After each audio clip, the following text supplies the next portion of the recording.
Now, here, this opens up an avenue for structure-property relationships.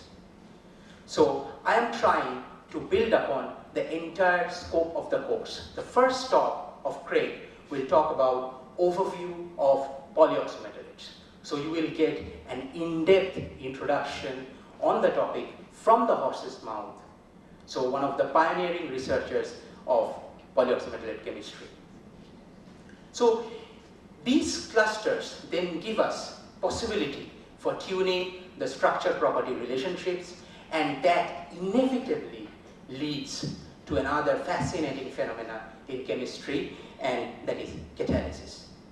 So you can do reactions, you can speed them up without having much material that is required. So that means you have certain catalysts that have high turnover numbers, you have certain catalysts that have reusability, and there you know that polyoxometalates show catalysis of both types.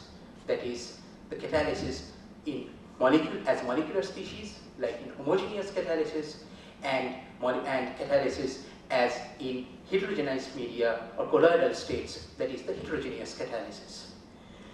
Now, these leads, and in this field of catalysis, there are a number of researchers, but Craig has been phenomenally instrumental in bringing up catalysis in polyoxometalates to a level of extremely high standards. And there are other applications. For example, if you can think of, because you can control the topology, right? So as you can control the topology, you can control the structure. And if you can control the structure, then you can build, for example, material science applications. What do I mean by that? Like, you can make disks. Now these disks can in turn be assimilated, and they can lead to liquid crystalline structures. So these are the mesogens, for example, for liquid crystals. So this type of work has been done a lot and are in progress as well. So we will have speakers talking about them also in this lecture as well. Light-matter interactions. Polyoxometalates are photoactive. So that means you shine light on them, they show activity. And this photocatalytic activity has also been a strength of Craig, and following him, there have been several other researchers that have started working with this area. And that has led to eminence for the use of these small clusters, the polyoxometalates, as solar fuels.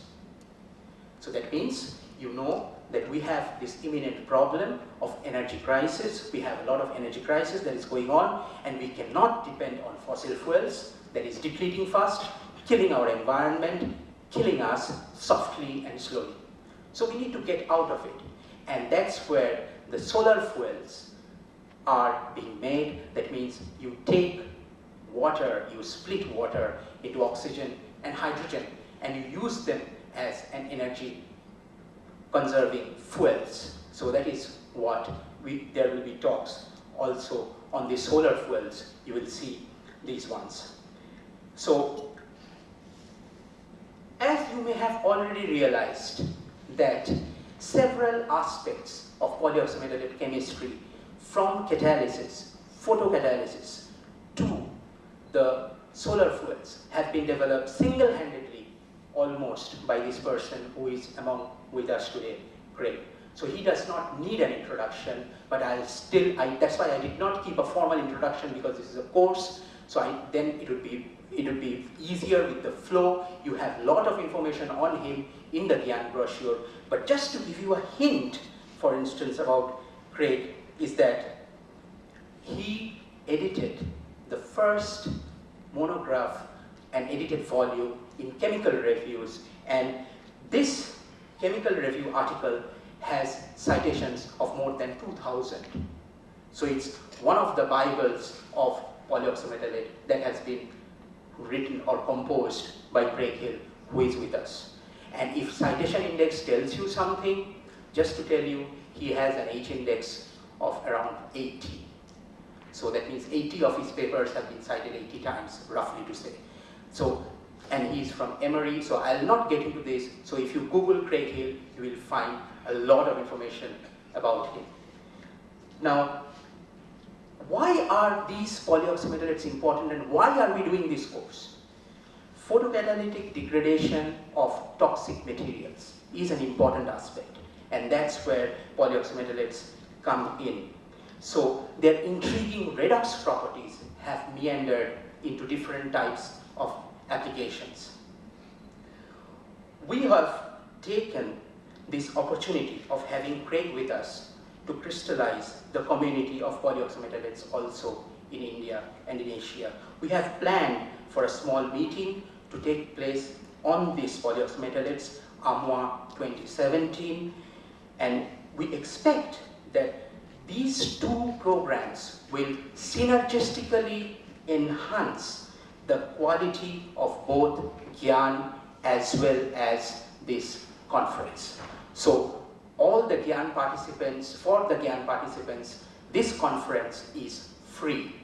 So you can just join this conference and you can enrich and enhance your knowledge on the polyoxometalates, the diverse research facets of polyoxometalates with this conference. We don't want to get a narrow knowledge on polyoxometalates in this course, so to get a broader perspective, we have lectures like Perspectives of Inorganic Chemistry by Professor R.N. Mukherjee. For any research course, it is important to touch the base. Your bases have to be rock solid, and that's why we have courses on crystallography and Raman spectroscopy by Professor Malla Reddy and Professor Gautam Dev Mukherjee, respectively. Nowadays, POM-based nanostructures or polyoxometalate-based nanostructures are extremely important, thanks to the tremendous creative activity of Lee Cronin from Glasgow University and Achim Müller from Bielefeld University. So it is important that you enrich yourself with what is happening with the nanoscience research in general. So again, because this is a focused course on polyoxometalate, we wanted to branch out, and we have asked Professor Venkatraman Mahalingam to talk about the nanoscopic sciences in general so that you can appreciate the possibilities of polyoxometalate research that is being done and that will be showcased to you. So with this, I would like to tell you that this is a small community of researchers. Polyoxometalate community is not that huge or massive, for instance, like the MOF community. It's a limited community, but it has been there for a very long time. It was 1826 when John Jacob Berzelius first found that if you have molybdates and if you reduce them, you get blue coloration. If you have molybdates, you acidify them with phosphate, you get yellow coloration. So these are the classical beginnings of polyoxometalates. And what is the reason for this? So they are colloidal in nature. So what is the reason for this? So these colloidal aspects of polyoxometalates, or the soft oxometalates, that is what we propose to call, are an active area of research thanks to the activities primarily of Professor Tianbo Liu, Professor Achim Müller, then Sebastian Polats, then Li Xin Wu, and all. So they are all there, but what I will do, for instance, here in the closing part, will give you a flavor of soft oxometalates. So with this, I have given you a fair overview of the course and the scope of the course. I hope you now know what to expect from the course in few minutes. So the idea is that this is a broad course, but yet with a focus. It aims to initiate you to the field of polyoxometalates. We have intensified the course by several question-answer and long hours of discussion directly with Craig and other speakers in these question and answer sessions. I hope you will enjoy the course, and the course should become an entertaining journey for us all. With this, I would like to thank you, and I wish you all the best for this course. And with this, I'll request that we have few minutes and for Craig to set up his laptop so that Craig can start with the first lecture. Thank you very much.